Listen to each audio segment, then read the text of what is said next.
Buenos días, buenas tardes, buenas noches, bienvenidos una vez más a una actualización del Diario de Orfeo. Una Milk Stout que tenía guardada desde hace buen tiempo, pero ya no aguanta más.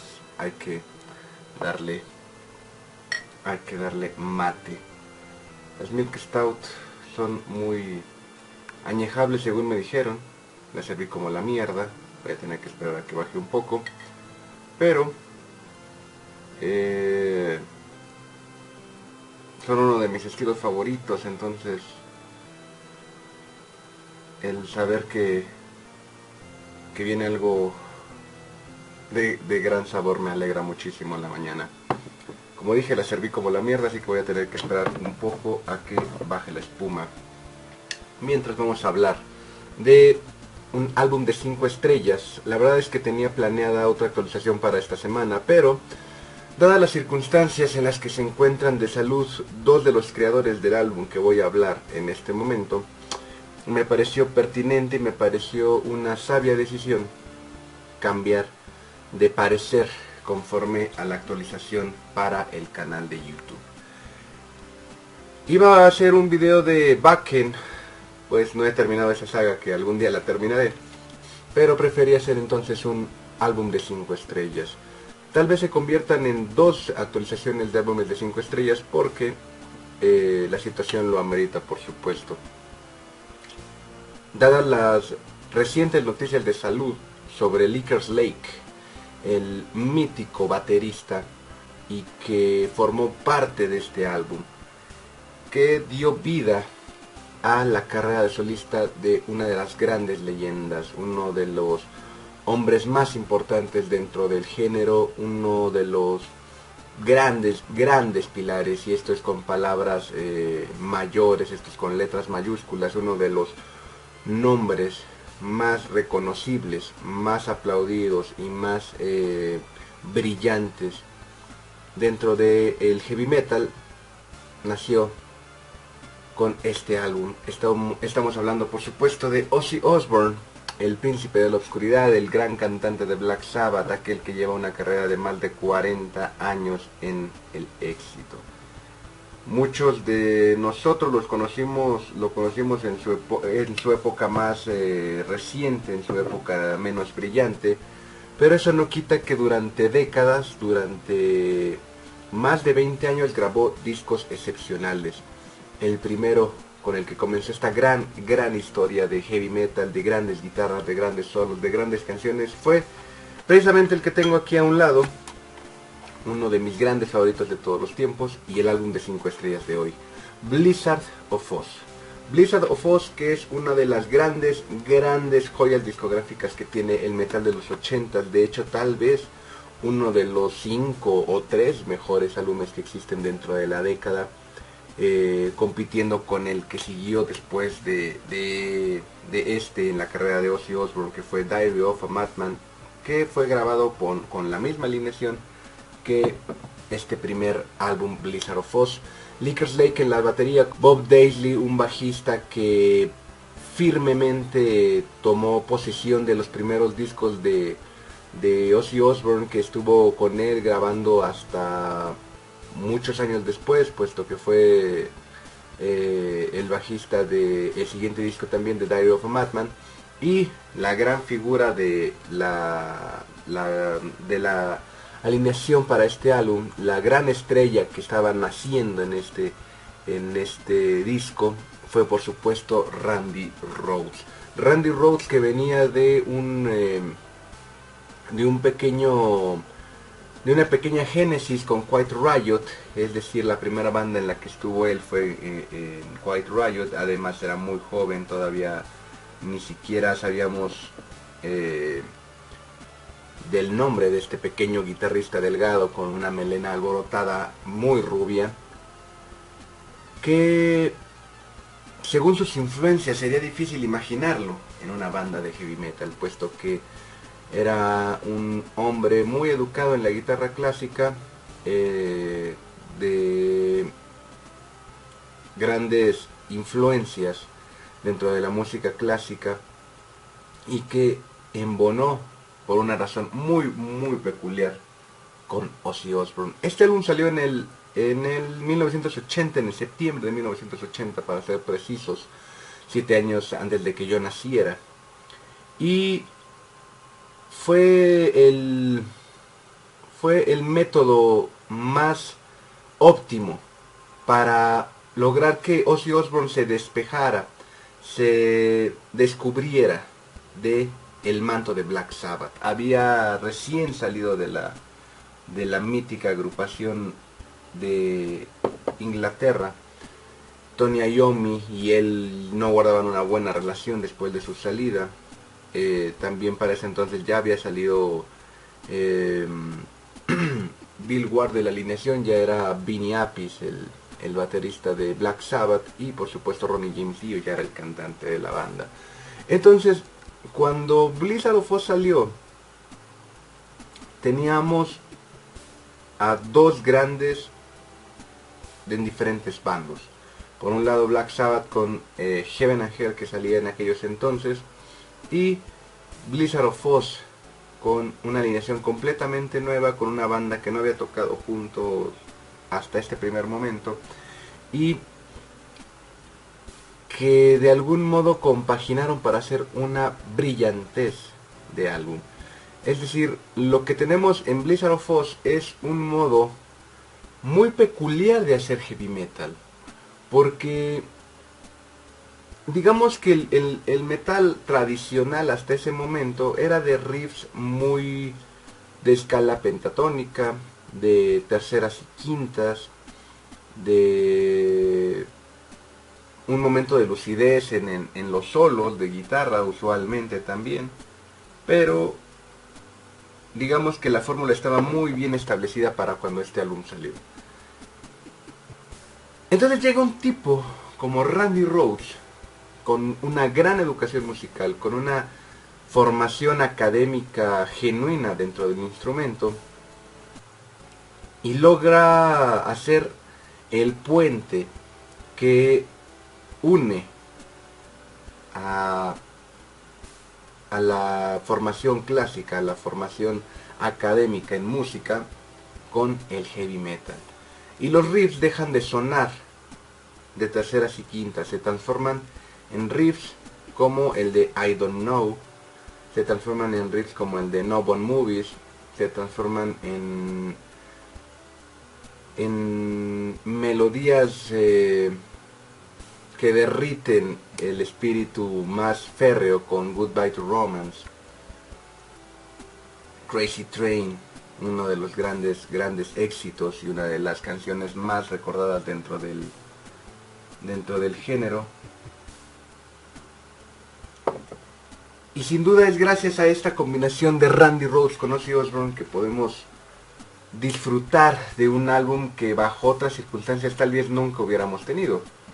Es decir, bajo qué otra circunstancia hubiéramos podido sacar a Randy Rhoads de Quiet Riot para formar un álbum mítico.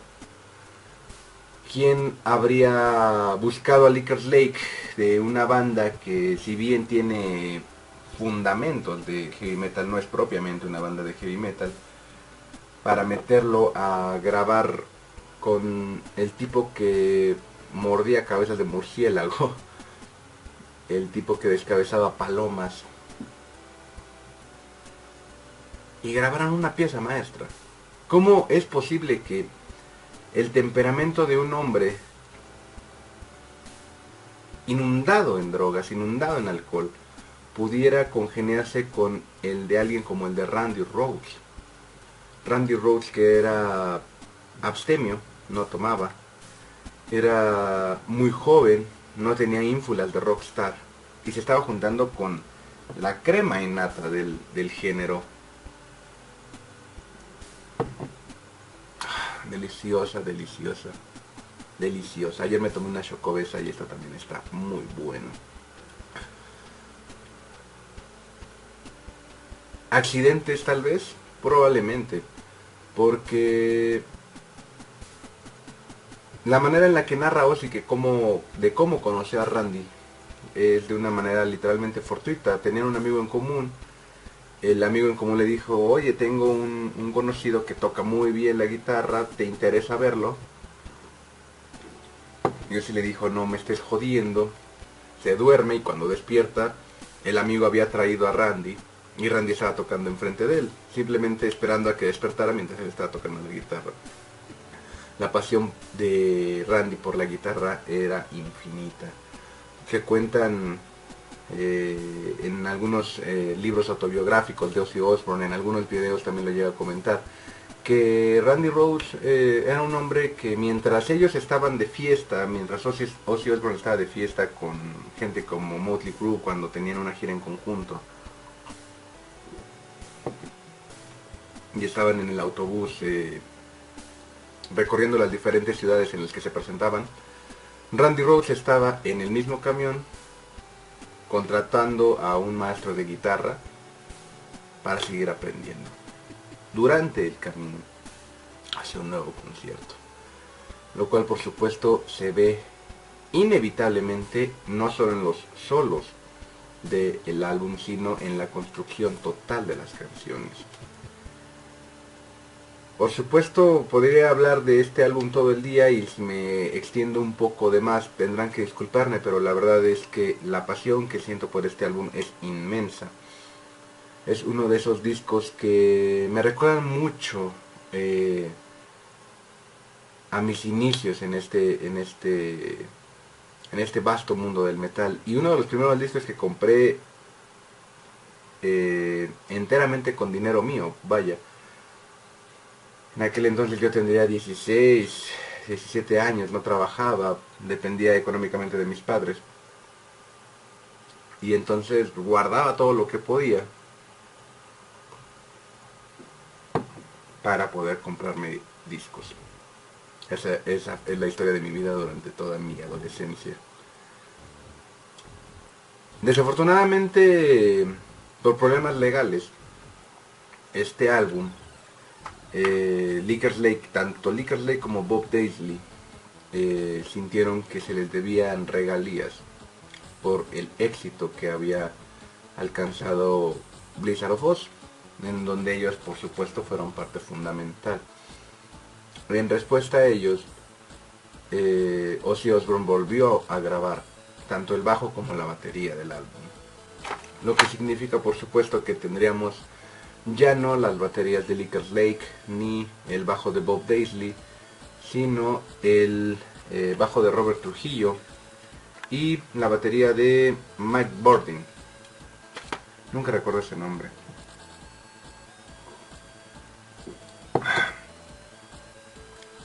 Y para quienes hayan escuchado la versión grabada original y la versión regrabada, podrán notar la gran diferencia que existe entre una ejecución y la otra.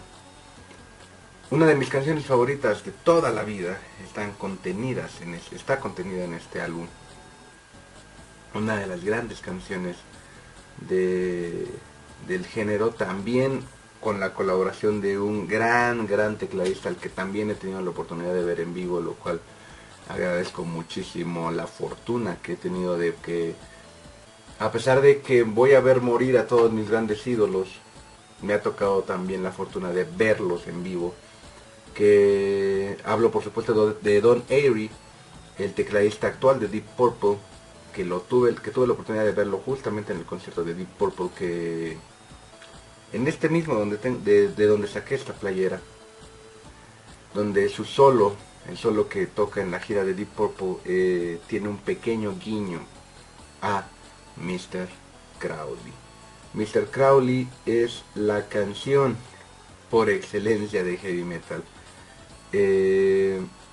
Amo muchísimas otras canciones, amo muchísimo a Black Sabbath, pero simplemente Mr. Crowley tiene una aura, tiene un ambiente, tiene una mística imposible de recrear, muchas veces imitada, pero nunca jamás alcanzada a ese nivel.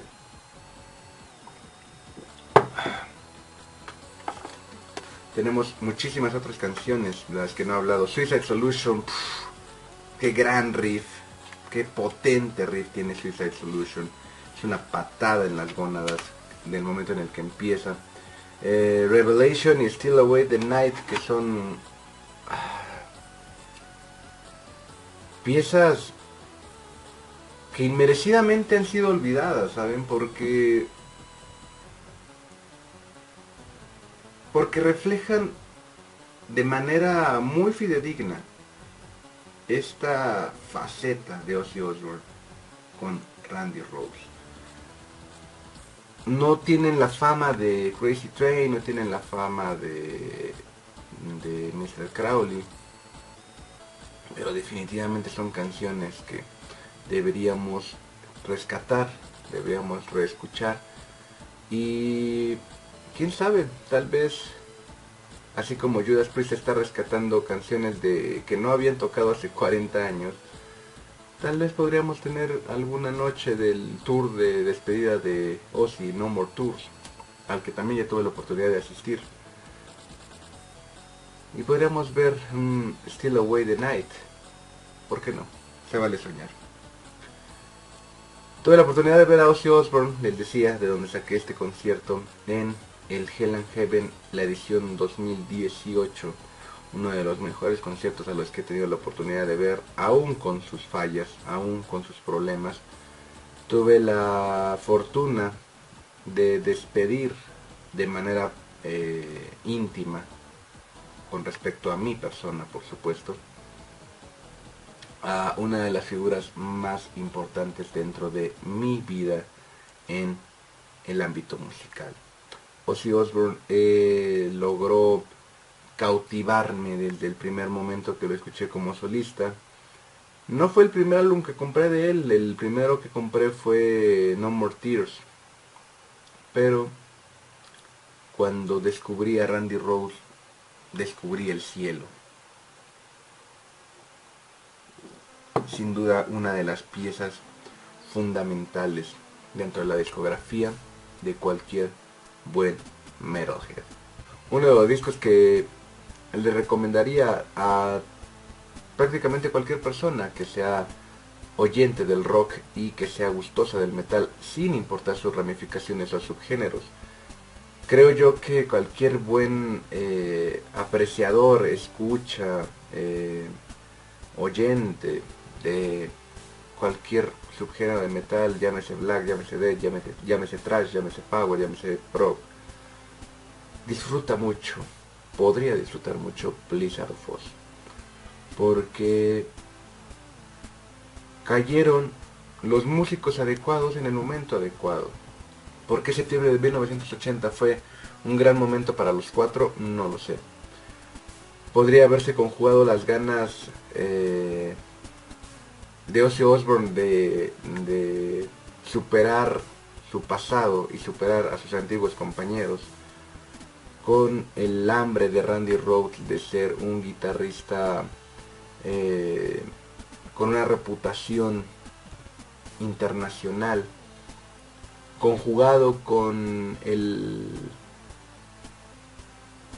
hambre, con el deseo de Lickers Lake y Bob Daisley de ser figuras internacionales dentro del género, dentro del rock, dentro del metal, que juntos, que mezclando estos cuatro ingredientes en septiembre de 1980 no podían dar otra cosa que absoluta perfección. Este es un álbum perfecto, un álbum que no le sobra una sola nota, un álbum que cambió paradigmas al momento de hacer heavy metal. Como les decía, ya no era el riff clásico de terceras y quintas, de escala pentatónica. Las canciones podían tener dos solos, como en el caso de Mr. Crowley.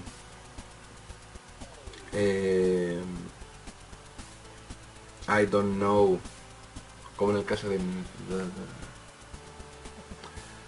Es decir, la configuración de las canciones, el modo de crearlas, el modo de componerlas. Es difícil describir a un hombre tan brillante como Randy Rhoads en palabras sencillas. Digamos que en